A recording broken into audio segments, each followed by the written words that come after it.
अस्सलाम वालेकुम ख़वातीन हज़रात।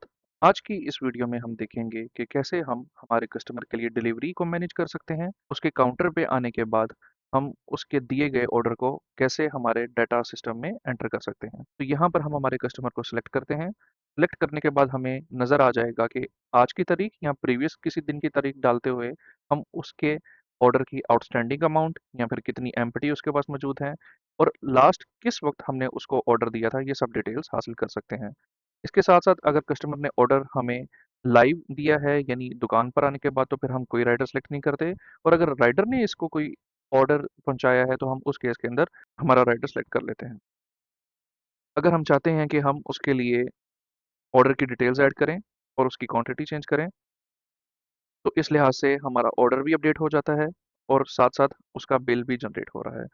और अगर हम चाहते हैं कि हम प्रीवियस किसी रिटर्नेबल ऑर्डर को भी अटैच करें जो कि इस कस्टमर के केस में मौजूद नहीं है, तो हम ये एडवांस ऑप्शंस भी यूज़ कर सकते हैं। इस केस के अंदर हम उसकी क्रेडिट सेल्स को भी हैंडल कर सकते हैं। और अगर हम यहाँ पर देखें तो ये एक छोटी-सी समरी भी नज़र आ रही है ऑर्डर की। कस्टमर का आउटस्टैंडिंग अमाउंट 0 है। आज हम उसे ₹18,900 की सेल करने वाली हैं और उससे कैश अभी तक कलेक्ट किया है या नहीं किया, हम यहाँ पर दाखिल कर सकते हैं।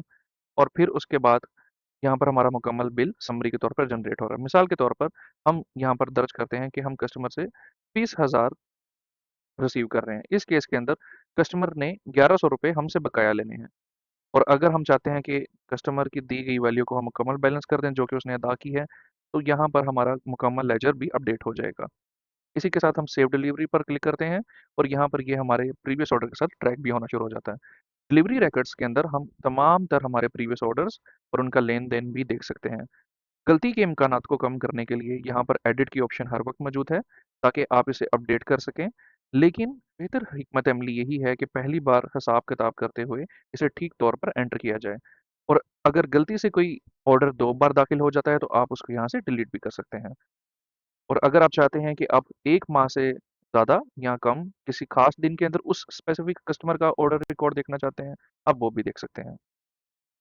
आइए हम सेल कोर्स पर बात करते हैं। सेल्स के अंदर इस ऑप्शन का मतलब ये है कि कोई कस्टमर आपके पास आता है या फिर वो आपसे ऑनलाइन राब्ता करने के बाद पूछता है कि वो आपकी किसी एक स्पेसिफिक प्रोडक्ट का रेट जानना चाहता है।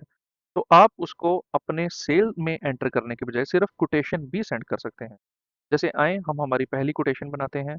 हम किस कस्टमर के लिए बना रहे हैं, अगर तो कस्टमर हमारा न्यू है तो हम यहाँ पर ऐड कस्टमर क्लिक करते हैं और मुख्तसर सिर्फ लाल निशान नज़र आने वाली डिटेल को एंटर करते हुए हम उस कस्टमर का नाम दाखिल कर देते हैं। जैसे इस वक़्त मैंने ऑलरेडी एंटर्ड कस्टमर में से एक कस्टमर एंटर किया, आज की तारीख दी या फिर मुस्तकबिल की कोई तारीख दाखिल कर देते हैं जब तक ये चीज़ वैलिड है और कोई आइटम हम ऐड करना चाहते हैं कि किसके अंदर वो हमसे कोड बनाना चाहता है। आइए एक और आइटम ऐड करते हैं। तो मान लेते हैं कि कस्टमर इस तरह की कोड हमसे चाहता है। हम इस कोड को सेव क्लिक करते हैं।